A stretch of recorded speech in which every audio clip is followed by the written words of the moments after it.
नहीं, देखिए, लंबे समय से जो देश के महापुरुष देश के लिए लड़े, उनको कांग्रेस और सपा के लोगों ने छुपा के रखा, नजरअंदाज किया। आज आप देख रहे हैं कि लगभग 22 सालों में जितनी चर्चा राजभर महाराजा सुहेलदेव जी की हो रही है, अहिल्याबाई होलकर की हो रही है, सावित्रीबाई फूले की हो रही है, बाबा साहब डॉक्टर अम्बेडकर जी की हो रही है, गौतम बुद्ध जी की हो रही है, छत्रपति साहू जी महाराज की हो रही है, पंडित दीनदयाल उपाध्याय की हो रही है, ये चर्चा कांग्रेस और सपा की सरकारों में नहीं होती थी। इस नाते नहीं होती थी कि हमेशा लड़ाई मुगलों से हुई है, देश के लोगों से लड़ाई मुगलों से हुई, तो मुगल के वंशजों का वोट लेने के लिए ये सब ड्रामेबाजी कांग्रेस सपा के लोग करते रहे हैं। अब जो साथी जिनका जिक्र कर रहे हैं, अभी उनको इतिहास पढ़ना चाहिए, उनको इतिहास पढ़ना चाहिए। ओम प्रकाश राजभर कभी झूठ नहीं बोलता, सीना ठोक के बोलता है कि आज भी इतिहास है। बहराइच, नानपारा मैदान, कुटला नदी का किनारा, 17 दिन युद्ध चला और राजभर महाराजा सुहेलदेव जी ने वहीं चित्तौड़ा झील में दफन कर दिया। आज भी वहाँ मेला लगाया जाता, किसका? जो मारा गया, जो देश की एकता अखंडता को कायम किया, देश को गुलाम होने से बचाया, देश की संपत्ति लूटने से बचाया। ऐसे राजभर महाराजा सुहेलदेव जी की वीरता को, उनके कृतित्व और व्यक्तित्व को कांग्रेस और सपा के लोगों ने छुपा के रखा। आज हम तो धन्यवाद देते हैं देश के प्रधानमंत्री जी को, उत्तर प्रदेश के मुख्यमंत्री जी को, कि जिन्होंने टाइम दिया और काम भी किया। 10 तारीख को हम आप लोगों से भी कहूँगा कि चलेंगे, आप देखेंगे तो पिछली सरकार में जब मैं था तो 234 करोड़ रुपया मैंने सैंक्शन कराया था वहाँ पार्क और मूर्ति बनवाने के लिए। उसके बाद काम चालू हुआ, आज बन करके तैयार है। तो इतिहास को जो छुपाने वाले लोग हैं, हम लोग इतिहास को, एनडीए गठबंधन के हम जो लोग हैं, हम लोग इतिहास को उजागर कर रहे हैं।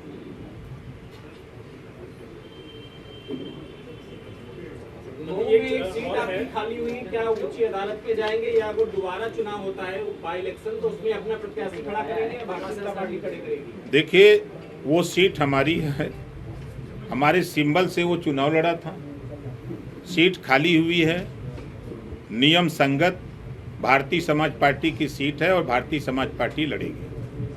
एक बड़ा प्रस्ताव मंत्री जी आने वाला है, या पंचायती राज मंत्री भी हैं, ब्लॉक प्रमुख को जिला पंचायत अध्यक्ष के जो चुनाव होते हैं, चर्चा है कि इस बार उसको सीधा जनता से कराया जाए ताकि बाहुबल का और पैसों का जो बहुत इस्तेमाल होता था इन चुनाव में, उसको रोका जा सके और सीधा जनता को विकास का लाभ दिया जा सके। देखिए, इस बात को लेकर के मैं 4 बार मुख्यमंत्री जी से खुद मिल चुका, अभी 3 दिन पहले भी मैं उनसे मिला था, और 2 बार देश के गृह मंत्री जी से इस मुद्दे को कि जो धनबल और बाहुबल के लोग प्रमुख के चुनाव में और जिला पंचायत अध्यक्ष के चुनाव में बड़े पैमाने पर हावी रहते हैं, तो इनको जनता से चुनाव कराया जाए। एक बार मैंने प्रधानमंत्री जी से दिसंबर के लास्ट वीक में 24 दिसंबर को उनसे भी मिलके इस बात को कहा, बल्कि उन्होंने कहा कि जिस तरह मेयर का चुनाव या नगर पंचायत के चुनाव होते हैं, हमके ठीक उसी तरह इसका भी चुनाव हो जाए, तो जनता चुनेगी। तो जो धनबल और बाहुबल के लोग हैं तो उनका उसमें बहुत हस्तक्षेप नहीं हो पाएगा। ऐसा आश्वासन हमारे देश के गृह मंत्री माननीय अमित शाह जी ने भी दिया, हमारे सूबे के मुख्यमंत्री योगी आदित्यनाथ ने भी दिया। तो प्रस्ताव यहाँ से जा रहा है और जल्द ही हम दिल्ली इस पैरवी में फिर लगने वाले हैं। प्रस्ताव आपके विभाग ने बना के भेज दिया है यहाँ से? अभी इसी हफ्ते प्रस्ताव जाएगा, इस हफ्ते जाएगा। और दूसरा एक सवाल और था कि ये अब्बास अंसारी की जो सीट खाली हुई है, सजा हुई है, क्या इसको लेकर हाई कोर्ट वगैरह आप जाएंगे, क्योंकि आपका विधायक था कि चुनाव का इंतजार करेंगे? नहीं, देखिए, अब विधायक अगर जाता है तो हम भी उसके साथ हैं, भाई पार्टी का होने के नाते। तो अब इधर एक महीने तक तो हाई कोर्ट बंद है, एक समस्या तो ये बड़ी जटिल है।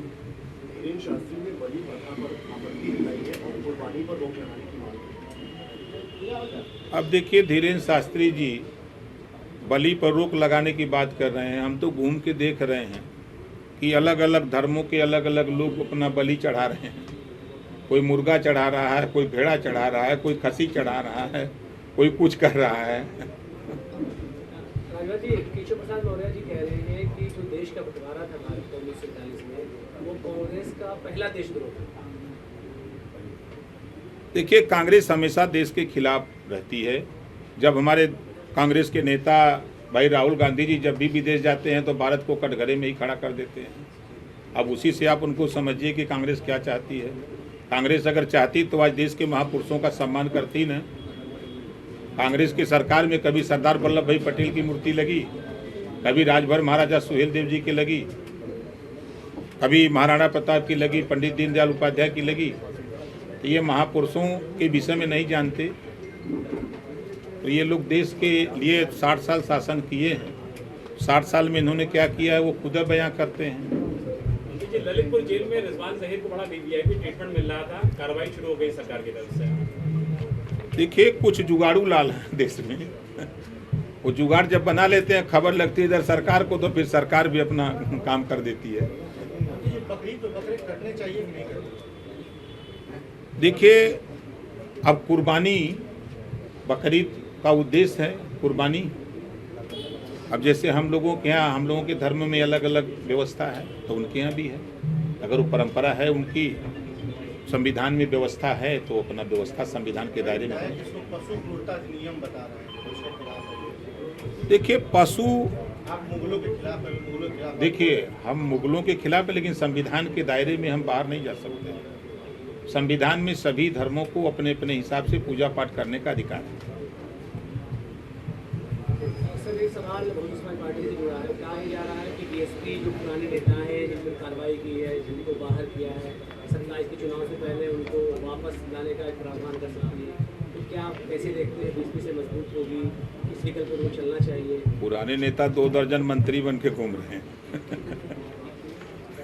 उनसे पूछेगा कि जाएंगे। देखिए, वो उनका विषय है। कौन लोग जाएंगे कौन नहीं जाएंगे वो तो वही बता सकते हैं।